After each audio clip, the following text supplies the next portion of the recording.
All right, so that's basically the fundament of the whole process that we're going to be discussing here. Border laxity is profitable.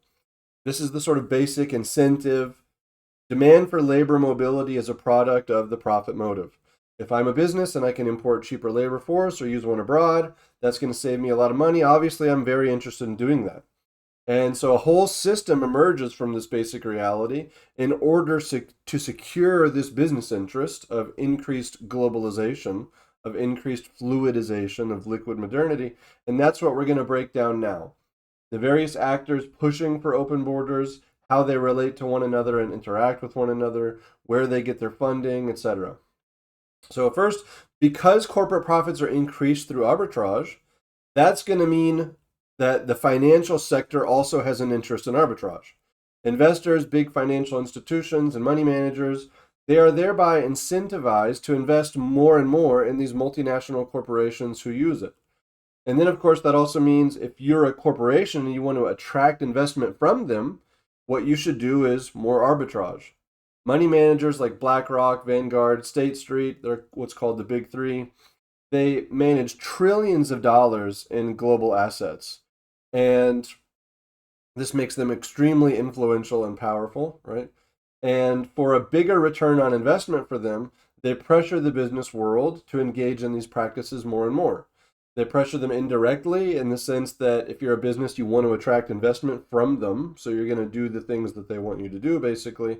But they also use their influence directly over corporations in the form of things like they control a massive amount of shares, obviously, and they can do like proxy voting a lot of times in some of these biggest companies. So they're on the board. They have a vote, and they use their votes to pressure these companies in these directions. Um, and they even do more than that, really. For example, with ESG, and I think I've mentioned this at least in another video, which is pushed by BlackRock and their CEO Larry Fink, who's a vocal proponent of globalization. Um, Pursuing more arbitrage practices will give you a higher ESG score, which will provide you with more investment. So if you hire some slave laborers in Ghana or whatever, that means you're more diverse. That's more ethical governments. Hooray. And so your score goes up and you get more investment.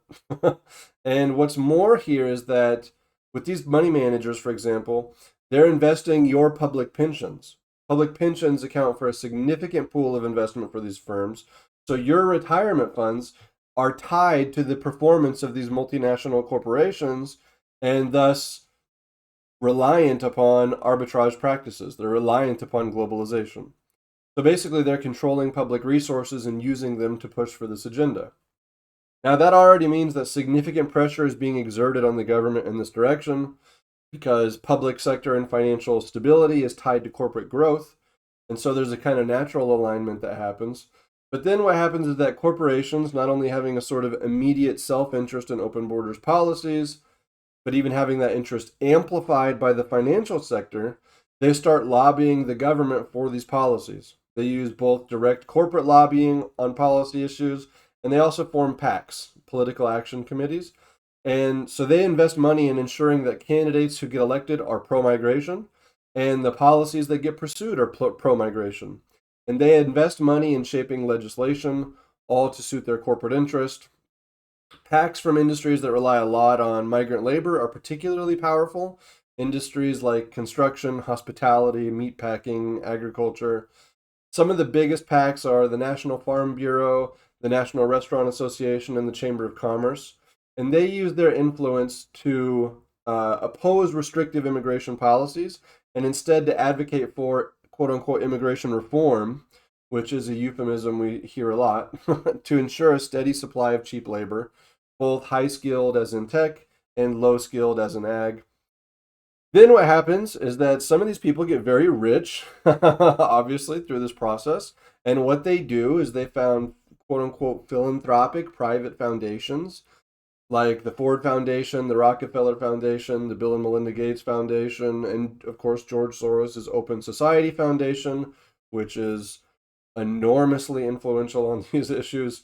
And they play a central role in getting a lot of money into endeavors that push this agenda. They present as humanitarian, but they're integral to pushing forward these policies.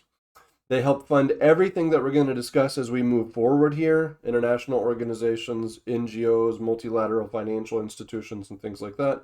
But for now, we're just going to finish this episode by mentioning that they play a pivotal role in funding the various think tanks. For example, the Migration Policy Institute, the Brookings Institute, the Carnegie Endowment, and so on. There's a ton of these.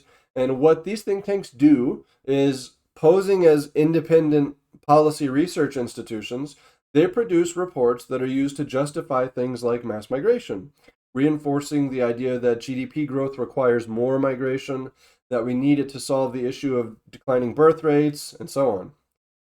They influence public discourse, stressing the positive impact and necessity of increased migration. And then their reports are cited in the media, they're cited in academic discourse, and they're even used and cited at congressional hearings to influence, like to be directly a part of the legislative process.